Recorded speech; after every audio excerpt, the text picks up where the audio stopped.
Assalamualaikum warahmatullahi wabarakatuh. Alhamdulillahirabbil alamin, hamdan yuwafi ni'amahu wa yukafi mazidah. Ya Rabbana lakal hamdu kama yanbaghi li jalali wajhikal karim wa 'azimi sultanik. Rabbi shrah li sadri wa yassir li amri wahlul 'uqdatam min lisani yafqahu qawli. Allahumma shalli ala sayidina Muhammad wa ala alihi wa sahbihi ajma'in, amma ba'du.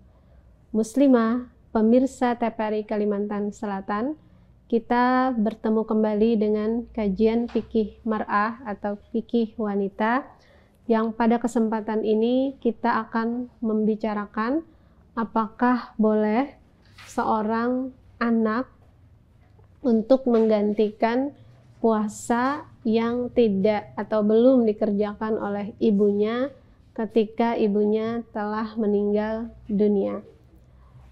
Dalam hal ini, kewajiban seorang perempuan atau seorang wanita terhadap puasa, kemudian belum sempat mengerjakan puasa untuk dirinya itu, apakah boleh digantikan oleh anaknya ketika dia telah meninggal dunia? Ada beberapa pendapat ulama yang terkait dengan hal ini. Pendapat pertama mengatakan boleh mengqadha atau membayarkan puasa bagi seorang ibu atau seseorang yang telah meninggal, bahkan dianjurkan untuk kita gantikan.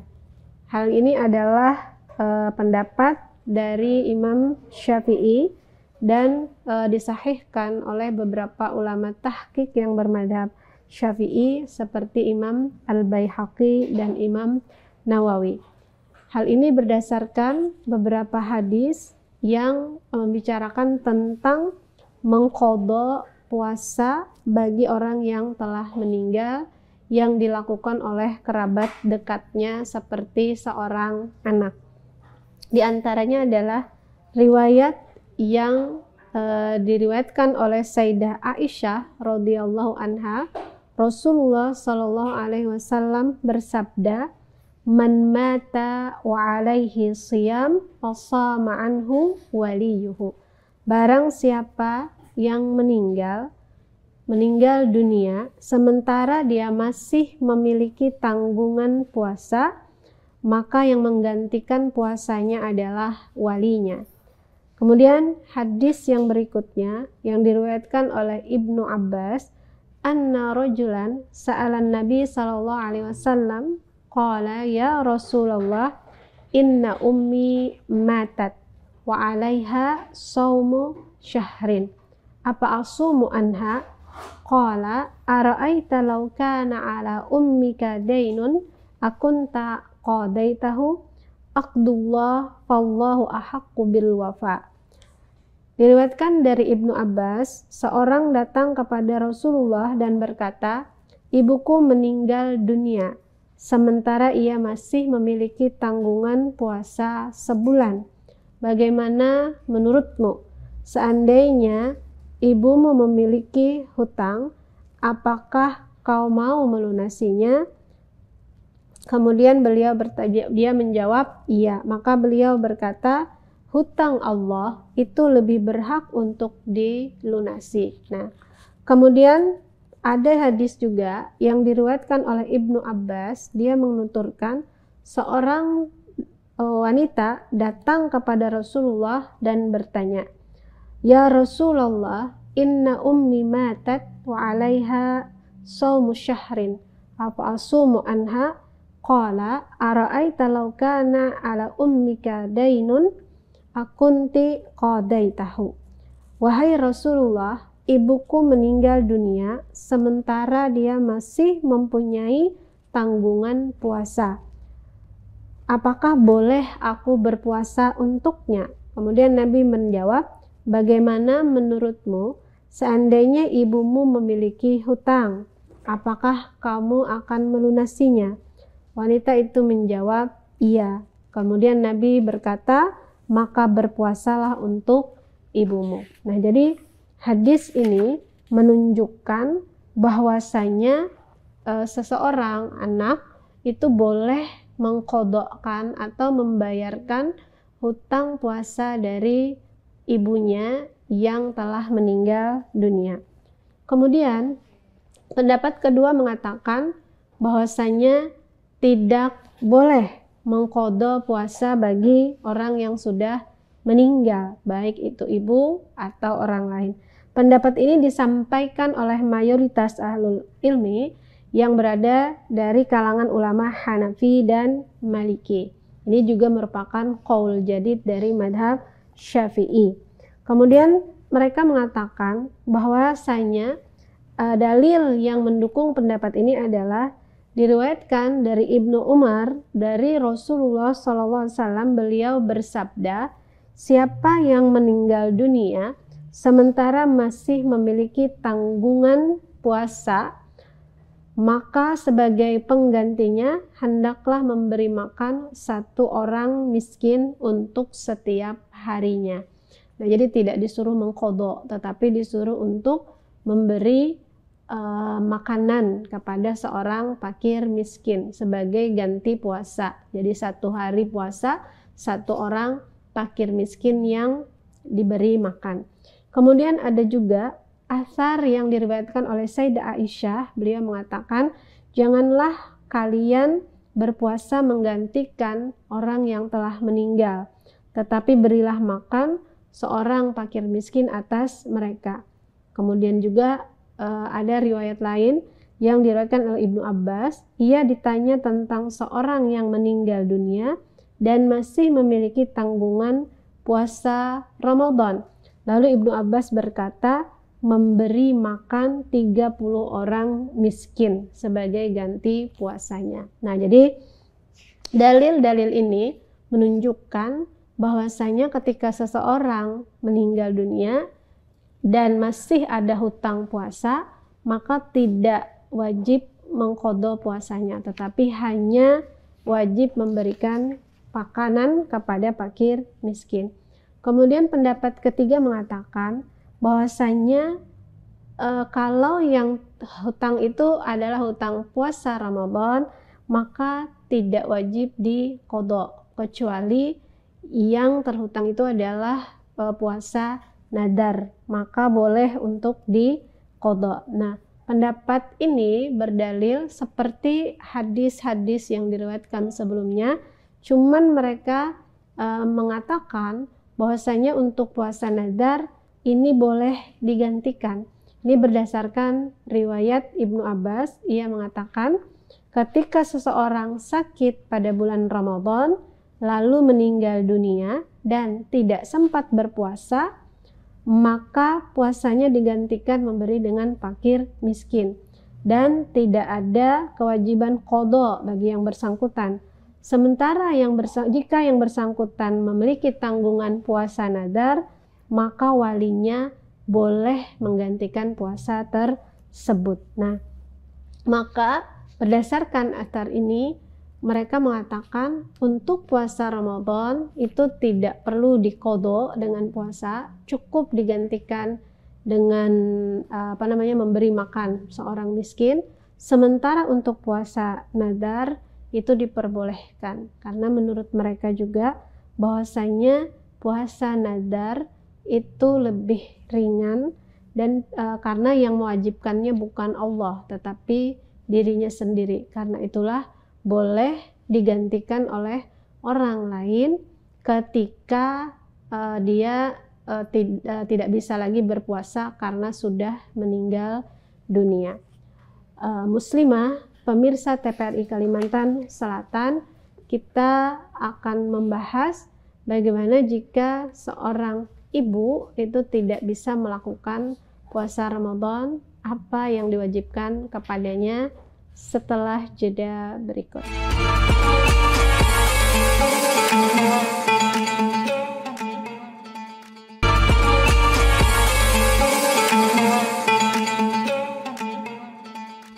Muslimah, pemirsa TPRI Kalimantan Selatan, kita tadi telah membahas bahwasanya seseorang ibu yang sudah meninggal dan berhutang puasa bagaimana pendapat ulama apakah boleh digantikan oleh anaknya atau tidak. Nah, kemudian jika seorang perempuan dalam keadaan hamil atau menyusui, kemudian terjadi kekhawatiran kalau dia berpuasa apakah akan mengganggu kelangsungan hidupnya atau bagaimana, apakah boleh untuk tidak berpuasa dan bagaimana jika dia tidak berpuasa.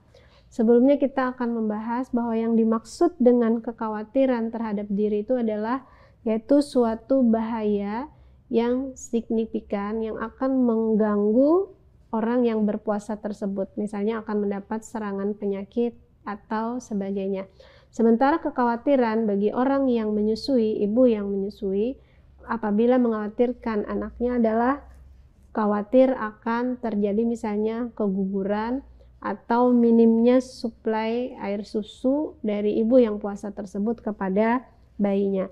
Nah, sementara yang menjadi batasan kekhawatiran ini harus itu mengacu pada dugaan yang kuat atau saran dari dokter yang mengetahui hal tersebut. Nah, kemudian jika seandainya ibu yang hamil atau ibu yang sedang menyusui ini tidak bisa berpuasa dengan alasan kekhawatiran tadi, apakah yang diwajibkan kepadanya sebagai pengganti puasa tersebut? Kita akan membahas untuk pembahasan ini apakah dia wajib untuk membayar kafarat terhadap puasa yang ditinggalkan tersebut atau tidak. Dalam hal ini ulama ada mempunyai beberapa pendapat. Pendapat pertama, jika wanita atau perempuan seorang ibu yang hamil atau menyusui kemudian mengkhawatirkan keselamatan dirinya saja, maka keduanya ini tidak wajib untuk membayar kafarat. Kemudian jika dia tidak berpuasa karena mengkhawatirkan keselamatan anak, maka dia boleh membayar kafarat dengan memberikan makanan kepada fakir miskin. Pendapat ini diriwayatkan oleh Imam Malik, kemudian merupakan pendapat yang sahih di kalangan ulama Syafi'iyah dan juga pendapat madhab Hanabilah. Hal ini berdasarkan dalil dari firman Allah Subhanahu wa ta'ala. Bismillahirrahmanirrahim. Wa 'alal ladzina yutiqunahu fidyatun ta'amu miskin. Dan wajib bagi orang-orang yang beriman menjalankannya jika mereka tidak berpuasa, maka membayar fidyah, yaitu memberi makan seorang yang miskin. Quran Surah Al-Baqarah ayat 184. Nah, wanita hamil dan menyusui itu mungkin berat untuk melaksanakan puasa karena keadaan mereka, maka keduanya bisa dimaktub dalam ayat ini. Kemudian dalil yang berikutnya adalah Abdullah bin Umar pernah ditanya tentang wanita hamil ketika mengkhawatirkan keselamatan anak dan berat untuk menjalankan puasa.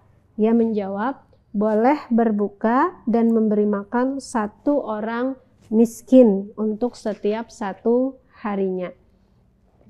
Kemudian dalil berikutnya, ketika wanita hamil dan menyusui berbuka karena khawatir akan keselamatan anaknya, maka keduanya itu wajib untuk membayar kafarat.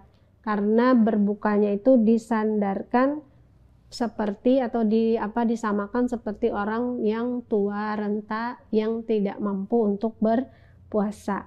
Nah, kemudian ketika seorang wanita yang hamil atau menyusui itu tidak berpuasa karena dia khawatir tentang keselamatan anaknya, maka keduanya juga diwajibkan untuk membayar kafarat.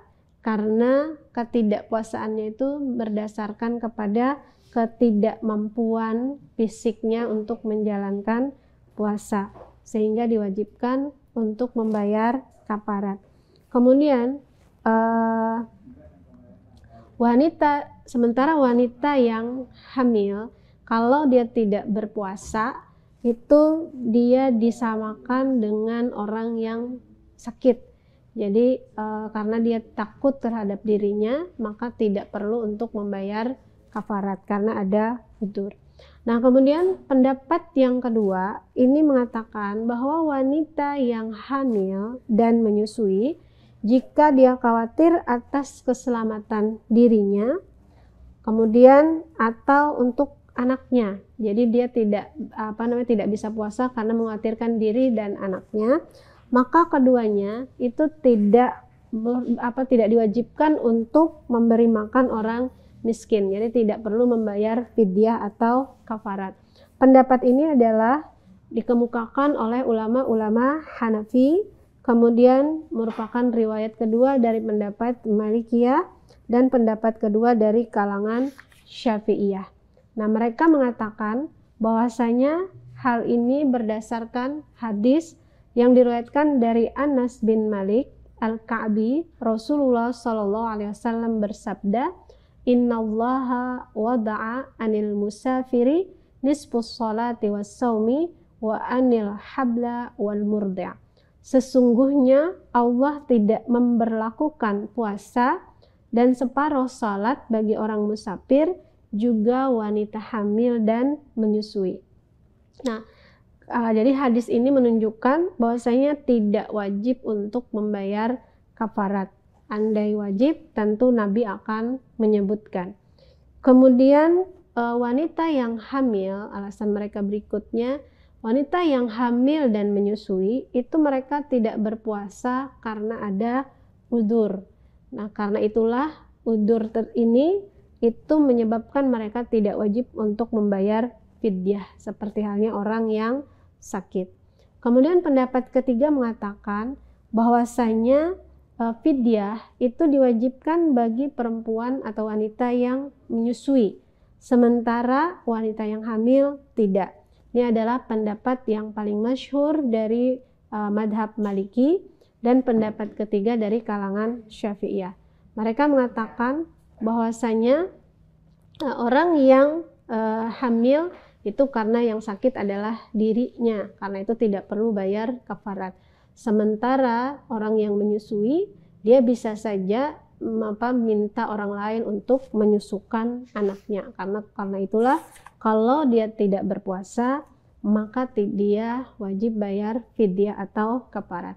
Sementara pendapat keempat itu mengatakan bahwasanya wanita yang hamil dan menyusui kalau mengkhawatirkan keselamatan diri dan anaknya kemudian tidak berpuasa, maka dua-duanya tetap wajib untuk membayar fidyah atau kafarat. Pendapat ini diriwayatkan dari Imam Ahmad. Dia mengatakan bahwasanya jika wanita hamil dan menyusui mengkhawatirkan keselamatan diri, boleh berbuka dan harus mengqadha serta membayar fidyah. Muslimah, pemirsa TPRI Kalimantan Selatan, kita akan membahas apakah kewajiban membayar fidyah ini juga dibarengi dengan kewajiban wajib mengqadha puasa bagi perempuan hamil dan menyusui ini. Kita akan bicarakan setelah jeda berikut.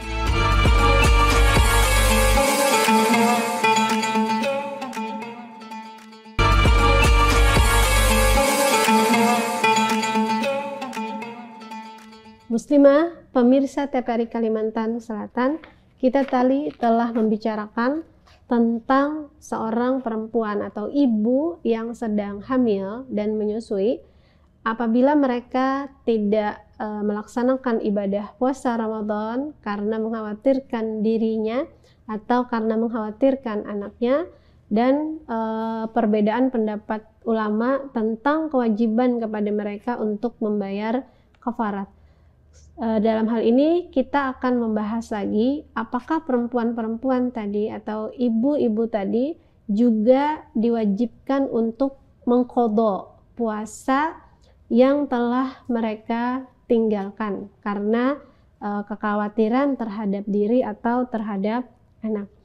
Dalam hal ini ulama-ulama fikih atau para ahli fikih juga berbeda pendapat. Apakah mereka wajib mengqadha atau mengganti puasanya atau tidak? Pendapat pertama itu mengatakan bahwasanya mereka itu wajib untuk mengqadha puasanya. Ini adalah pendapat sebagian besar ahli fikih dari madhab Hanafiyah, Malikiyah, dan Syafi'iyah serta Hanabilah. Nah, jadi mereka tetap mengatakan bahwasanya wanita-wanita atau ibu-ibu yang hamil dan menyusui jika meninggalkan puasa Ramadan maka wajib mengqadha. Imam As-Sayroji, salah satu ulama Syafi'iyah, dia berkata, jika wanita hamil dan menyusui khawatir pada diri mereka sendiri, maka mereka boleh tidak berpuasa dan punya kewajiban untuk mengqadha tanpa ada kafarat. Keadaan mereka ini seperti orang sakit. Nah, jadi kewajiban mengqadha tetap ada. Kemudian jika khawatir kepada anaknya, maka keduanya tetap menunaikan qadha, namun dalam hal kafarat ada 3 pendapat. Nah, jadi baik itu mengkhawatirkan diri atau mengkhawatirkan anak, kemudian tidak berpuasa, tetap wajib mengqadha. Begitu juga pendapat Imam Nawawi, beliau berkata, wanita hamil dan menyusui ketika tidak berpuasa karena khawatir pada keadaan dirinya, maka keduanya boleh tidak berpuasa dan punya kewajiban untuk mengqadha. Nah, jadi tetap ada menurut Imam Nawawi kewajiban untuk mengqadha puasa. Kemudian begitu juga kalau yang dikhawatirkan itu adalah kondisi anaknya pada saat berpuasa, bukan keadaan dirinya, maka boleh tidak berpuasa namun tetap ada qadha. Nah, jadi ini juga mengatakan bahwasanya mereka tetap wajib membayar qadha.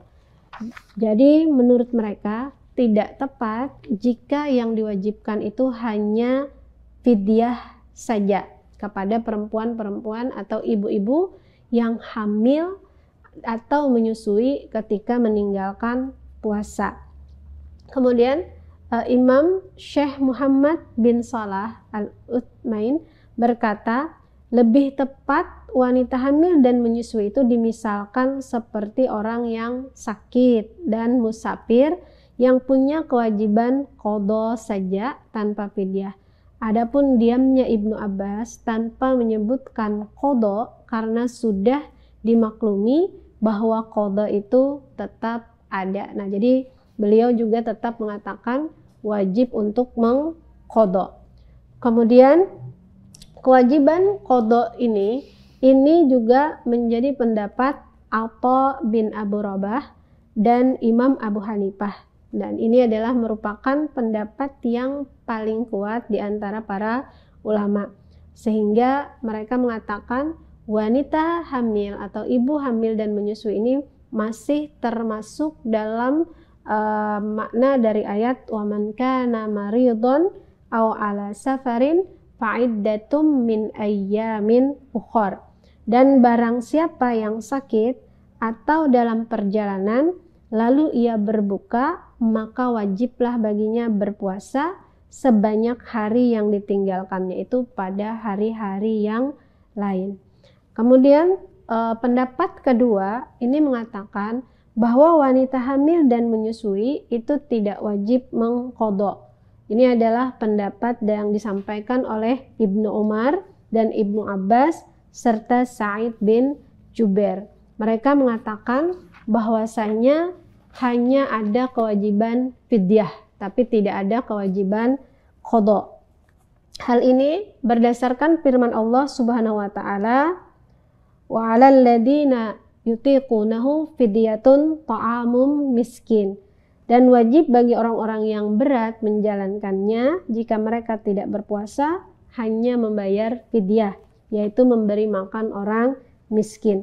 Nah, ayat ini menurut mereka itu mencakup ibu hamil dan menyusui. Jadi yang diwajibkan itu hanya untuk membayar fidyah. Kemudian mereka juga mengemukakan dalil dari hadis Rasulullah SAW yang mengatakan innallaha wada'a anil musafiri nisfus salati was saum wa anil habla wal murdi'. Bahwasanya Rasulullah SAW bersabda, sungguh Allah tidak memberlakukan puasa dan separuh salat bagi musafir. Demikian juga wanita hamil dan menyusui. Nah, jadi menurut hadis ini bahwasanya yang diwajibkan kepada perempuan yang sedang hamil dan menyusui itu hanya untuk membayar fidyah karena telah diangkat kewajibannya oleh Allah Subhanahu wa taala. Karena itu kalau perempuan yang hamil atau ibu yang hamil dan menyusui tidak berpuasa, baik karena mengkhawatirkan dirinya atau mengkhawatirkan anaknya, hanya diwajibkan untuk membayar fidyah atau kafarat saja dan tidak diwajibkan untuk mengqadha puasa karena kewajiban puasanya tidak diwajibkan oleh Allah Subhanahu wa taala. Muslimah, pemirsa TPRI Kalimantan Selatan, kita telah membahas tadi tentang boleh atau tidaknya perempuan yang sedang hamil atau ibu yang sedang hamil dan menyusui untuk tidak berpuasa dan kewajiban apa yang diwajibkan kepada mereka baik berupa kafarat atau fidyah atau kewajiban mengqadha dan tidak. Semoga apa yang kita bahas pada hari ini bermanfaat dalam kehidupan kita sehari-hari dan menjadi acuan dalam kehidupan kita. Kita akan tutup pertemuan kita hari ini dengan sama-sama berdoa. Subhanakallahumma bihamdik asyhadu an la ilaha illa anta astaghfiruka wa atubu ilaik. Assalamualaikum warahmatullahi wabarakatuh.